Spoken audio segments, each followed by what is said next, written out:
The Switch 2 has just one gimmick, mouse mode.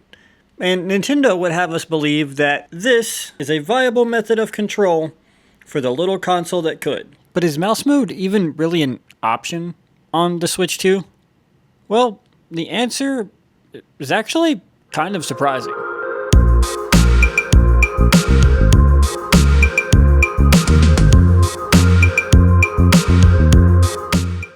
I mean, of course it's there, like it's available, but is it really an option? As a reformed PC gamer that primarily plays on the Switch 2 these days, I wanted to know if mouse mode was actually playable, to the point where you could use it as your main interface in games that supported it. Well, I set out to solve this question that almost nobody was asking, but hey, I wanted to know. After all, mouse mode is one of the few unique things that the Switch 2 does compared to other gaming handhelds. Being able to grab a Joy-Con, flip it around like a little tech deck, and use it as a mouse is really interesting theoretically.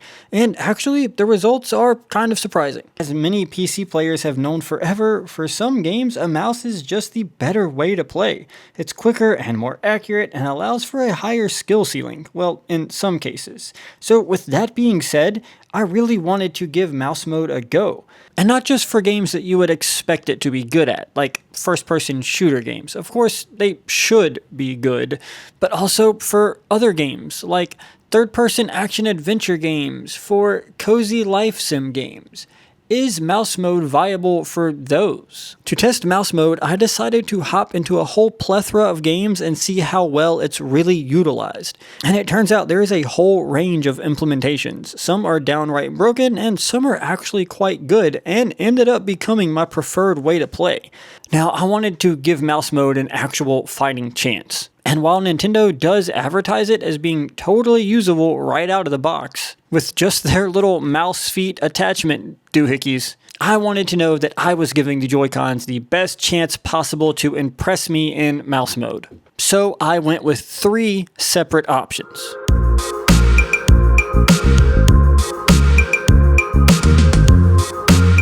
Of course, we had to test the plain Jane Joy-Cons all by themselves, and as I said before, these aren't the most ergonomic, so I'd never expected them to do great, but you never know. Number 2 was my D-brand Kill Switch case grips. They actually add quite a bit of bulk to the Joy-Cons, and that extra girth, for lack of a better term, makes mouse mode a lot more comfortable.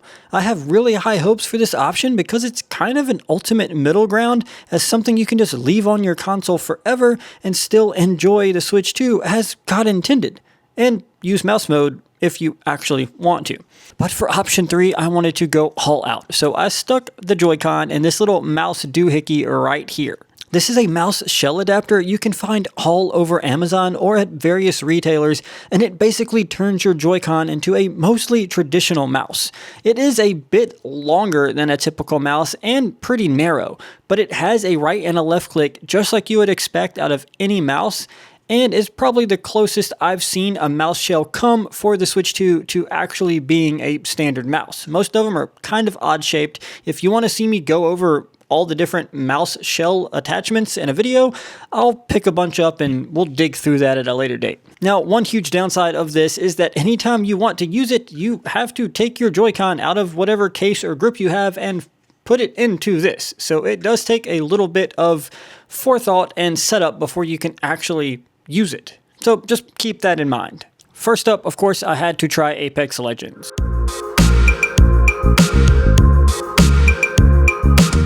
First-person shooters just make sense for mouse mode, and Apex is about as first-person shootery as it comes. Respawn is an absolute legend at FPS development at this point. I mean, they make some of the best shooters on the market, and I used to love Apex. Used to. I haven't played it in quite a while, and when I did play, it was actually on PC. So I will warn you, the footage you are about to see might be a little bit disturbing. I promise I have played a lot of Apex over the years, but for the life of me, I can't aim at all with the Pro Controller. I think it might be the stick tension, or at least that's what I tell myself to make me feel better, but I just cannot aim as good on this controller in pretty much any first-person shooter. Give me an Xbox controller or throw me on Halo and I'm a living legend. But here, it's honestly kind of embarrassing. Now, unfortunately, with the mouse mode, Apex Legends on Switch has a few issues. It's just not the most stable implementation, and it has quite a few micro stutters with the mouse that you just don't get with the controller. And at times, it just outright lags or fails to read inputs. But even with that, considering my aptitude with the Pro Controller, I've found the Joy-Con's mouse mode a fair bit faster and more accurate for me. Despite the glaring issues, I'm so bad with the controller, mouse mode still resulted in fairly equal matches. The raw Joy-Con is of course tiny, hard to get a good grip on, and is just plain uncomfortable for long gaming sessions. It works, and you can land some shots, but it's definitely my least favorite way to play a first-person shooter. What did surprise me though is that I actually ended up preferring the kill switch grips for mouse mode over the actual mouse shell. The shell is definitely more comfortable, and when using the right hand mouse option, it gives a more traditional mouse gameplay feel, but at least with the shell I picked up and it being a good bit larger, it meant it was harder to have precise control over. I did get used to it after a few matches, but I still ended up preferring the kill switch grips over everything else. That being said, mouse mode was not off to a great start after Apex Legends. And of course, immediately doubt started to creep into my mind. If a first-person shooter can't be good with mouse mode, then what can be? Next up, I moved over to Final Fantasy XIV.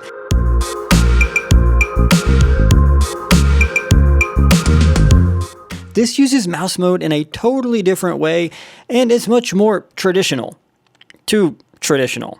So I thought this test was really going to be about comfort and ease of use and not precision, and I was curious how the game integrated with it, seeing as it doesn't have a keyboard.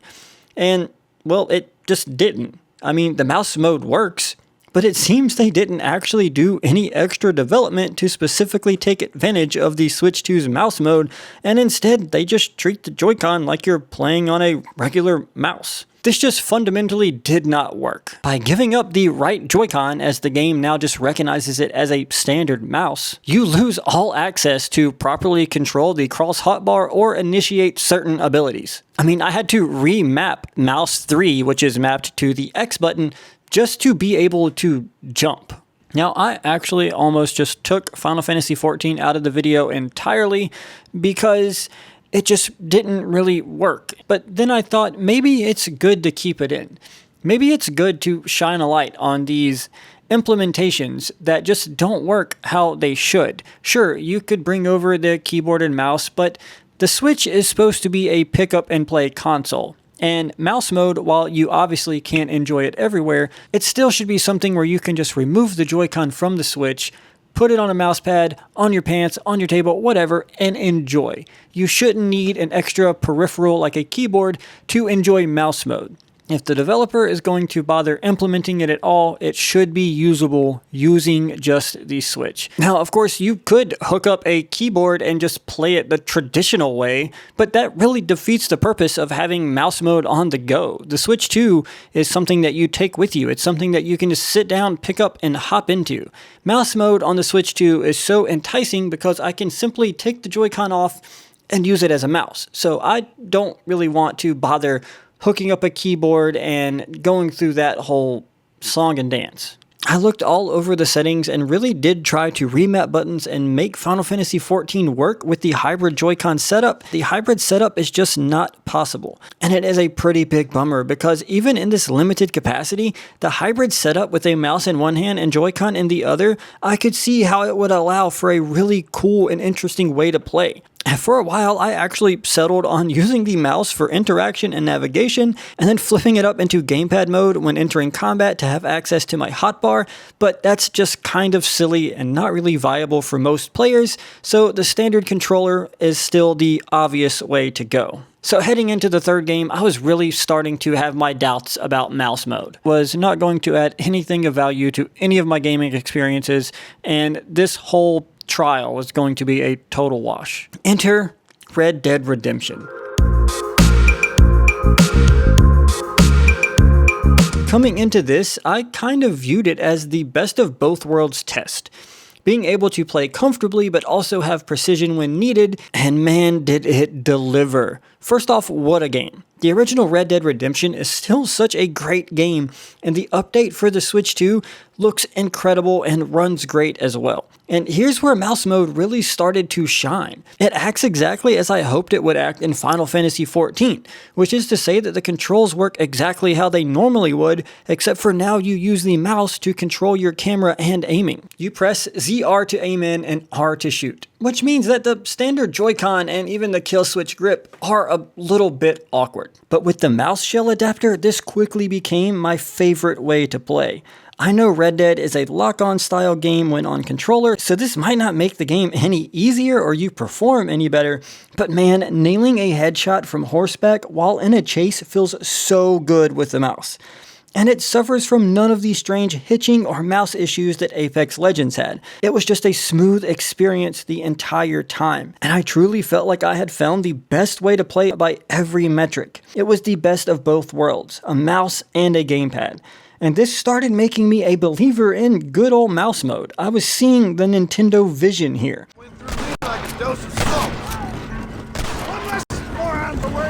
The Switch 2 will definitely be my go-to place to play GTA 6. Despite it probably not performing as well as PlayStation Pro, mouse mode is just that good in Red Dead Redemption. Alright, so mouse mode had its first huge win. And next I booted into Metroid Prime 4, after all. First-person shooter, mouse, and Nintendo is known for using their gimmicks better than anybody. They can put the craziest gimmick on a platform and suddenly everybody wants to copy it because they just do it so well. And now I know that Metroid Prime 4 is not really anybody's favorite Prime game. And in fact, it caught a lot of flack on release. And some of that flack is definitely warranted. The open world areas are not great and the driving is kind of rough. But I truly enjoyed the actual gameplay areas in this game, and while it's not at the same tier as Metroid Prime 1, I still think it's an okay game. Now, as far as mouse implementation, of course Nintendo nailed it here.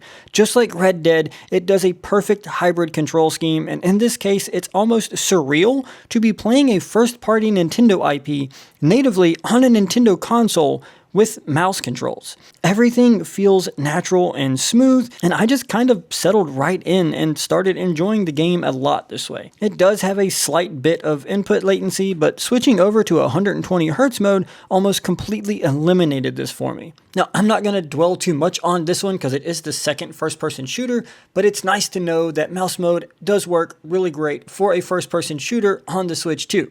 Just not so much for Apex Legends. Now, sticking with the Nintendo should do it best theory, the next game I hopped into was Poktopia.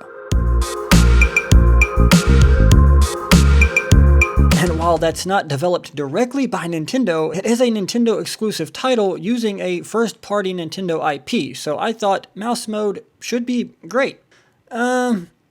Not so much. When I initially saw that they had implemented mouse mode, I was hoping for a full-on mouse-driven cozy sim, and I actually left Poktopia a bit confused. See, what is here is actually pretty nice, being able to highlight blocks and items for attacks, and you're able to be much more accurate when placing items and furniture with the mouse. But they have some really strange limitations. Like, why can I only use Rock Smash when in mouse mode? I have to pick up the Joy-Con back into standard gamepad mode to select Water Gun or Cut or any of my other abilities. And there is zero menu navigation with the mouse as well. And little things like turning the camera still have to be done with the thumbstick, which is just kind of awkward when you're using the mouse.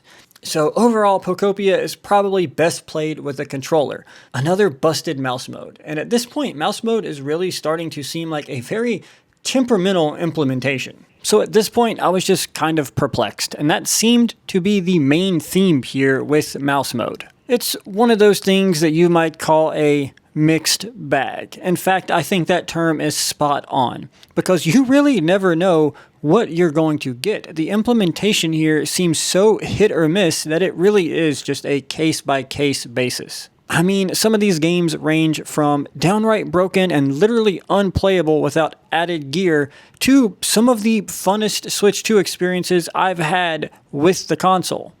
It's kind of insane. And it kind of just comes down to the developer and how much work they wanted to put into implementing mouse mode. If they just try to shoehorn a PC-centric input over onto the Switch 2, that tends not to work too well. And if they just put it on there just to fulfill a checkbox to say, hey, we support this new gimmicky mode, then it is just not fine-tuned or well implemented enough to really bother with.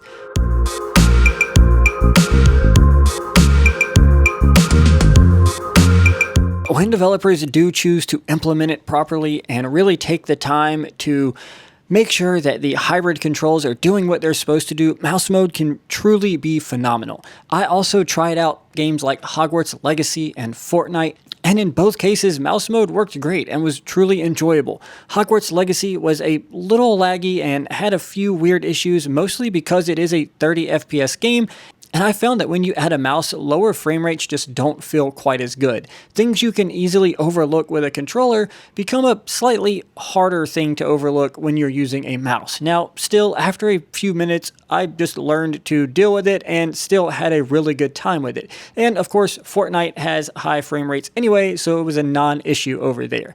Games like this, Red Dead, and Metroid really give me hope for the future of mouse mode. I just hope it doesn't fall by the wayside and get less and less support as time goes on. And it's kind of a shame that some developers are just choosing to not implement this very well, because when it is done well, it is genuinely a good experience, and it does really add to the game. As a now reformed PC player that used to play a ton of PC and these days just plays on the Switch 2, I'm really excited to be able to pick it up and sometimes just relive a little bit of the glory days, to use a mouse and hop in and just have that feeling. There's something inherently satisfying about getting headshots with a mouse, or really pleasing about being able to click on something and drag it and drop it. I just enjoy it, and the fact that the Switch allows me to do that is exciting if developers do it correctly.